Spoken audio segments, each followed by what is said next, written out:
need to get up and move.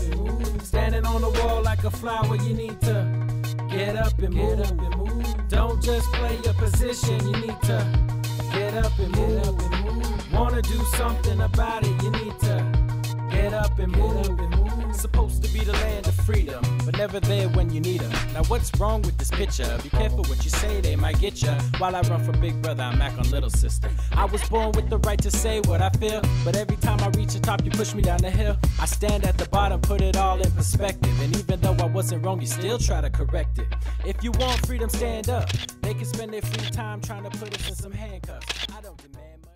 I was born in northern Michigan. I was adopted from the tribe, and I was raised in Detroit, Michigan.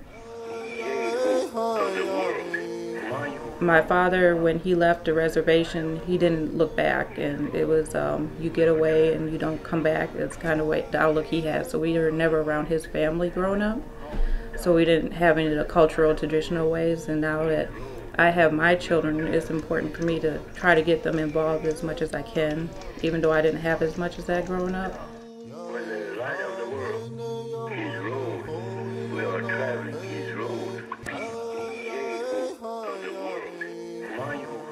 My name is Aaron Spark.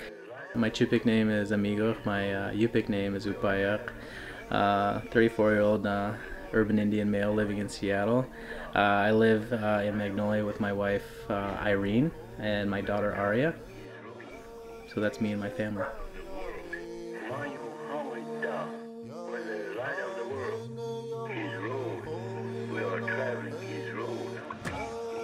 What we do here is an extension of the trust responsibility that the U.S. government has to Indian people to provide health care. We can't do it by ourselves, so we always have our friends and families there to help us too. And then in this case, we have the clinic.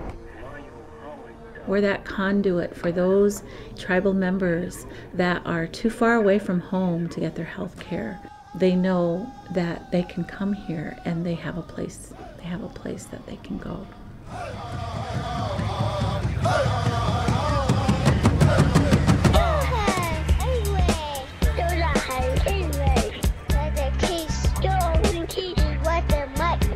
American Indian Health and Family Services is not only a clinic, but it's a cultural home for the people in Southeast Michigan and the greater Detroit area.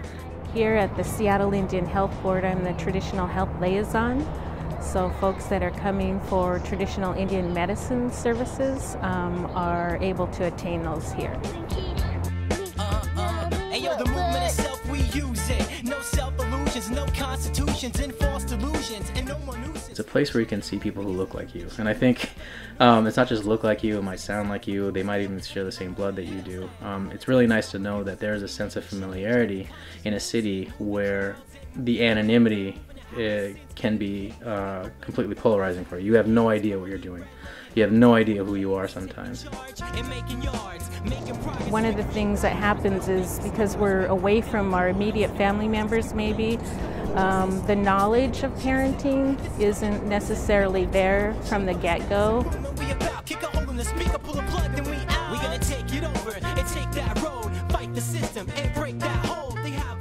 My name is Sheena Brown from the Tlingit tribe, and this is my son, LaRae Brown.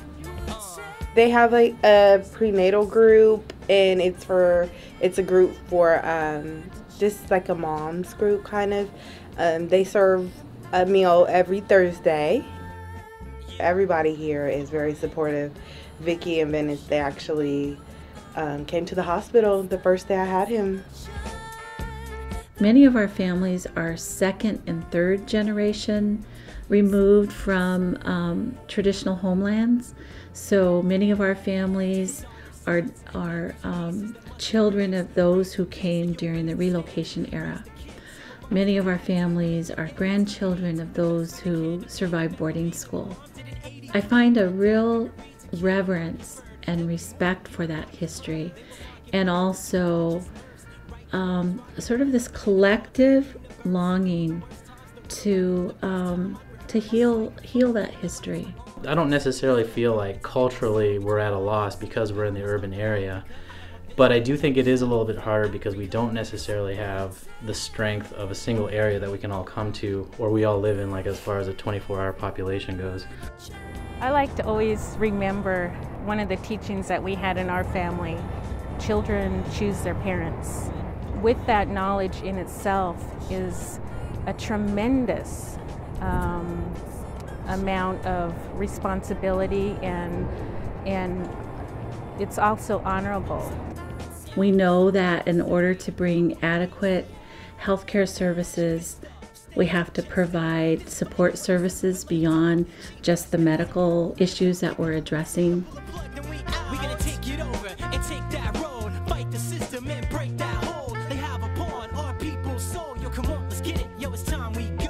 You know, you go to a doctor and you're in their setting and you're uncomfortable and you tend to forget things, but you go to you go to their home and they're welcoming, and you see, you know, how they interact with their baby, you see how they live, and you know, you're able to connect with them a little bit better.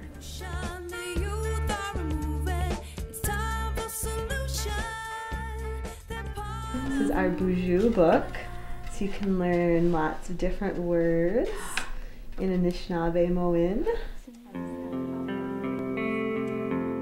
Like when I was working at Burger King, it was like, you know, we had just enough money to get by. We didn't have money for, you know, a car seat, you know, and like my brothers just a little while ago were all broke. Everybody had $0. And I said, man, what if something happens to one of the kids? Or you don't have diapers and no one has any money? You know, and that's the thing, like the center really help with a lot of that. That's for you. Oh, okay. Yeah. So, do you want to see her? Fatherhood to me pretty much means a new beginning almost. You aren't just living for yourself anymore. I'm always thinking about her, what decisions I'm making throughout the day are going to affect her.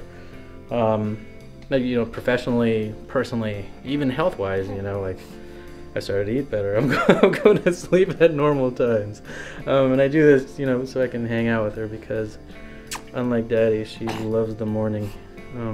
Yeah, you do love the morning.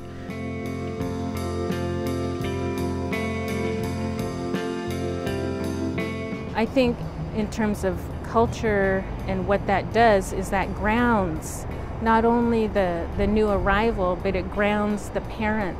It grounds the whole family. Kassia's here today. Everybody clap your hands. Kassia's here today.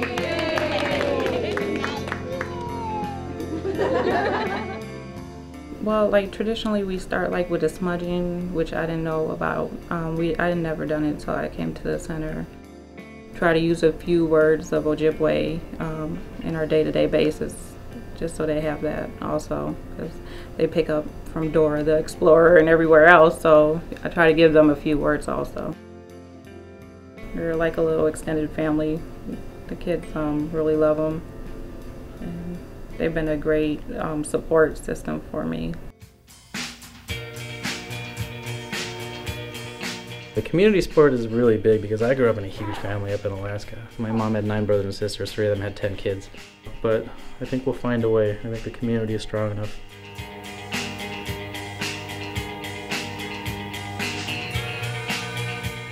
We want very early on to let that mom know and let that baby know that they're valued. As early as we can give that family, that baby, that mom, that dad, that message, the greater the probability is that they're going to be able to walk a road of wellness early on. And I think because we're so far away from home, we're kind of creating a new native way that's ours. You know, it transcends any single tribe. You know, the Native community, that's just what we do. That's just how it is. There's not any other way you can explain it. I mean, it's the same thing in, you know, in tribal communities too. You know, it's just a different background. You know, we got buildings instead of trees.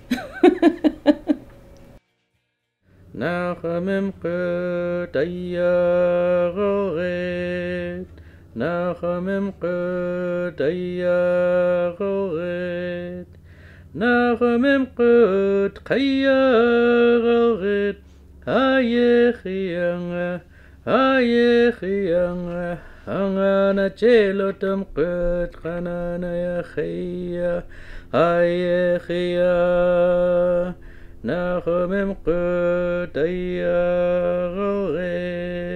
Nachamim Qut Kayagorit Ayechianga Ayechianga Angana Chelotam Qut Kanana Yachia Ayechia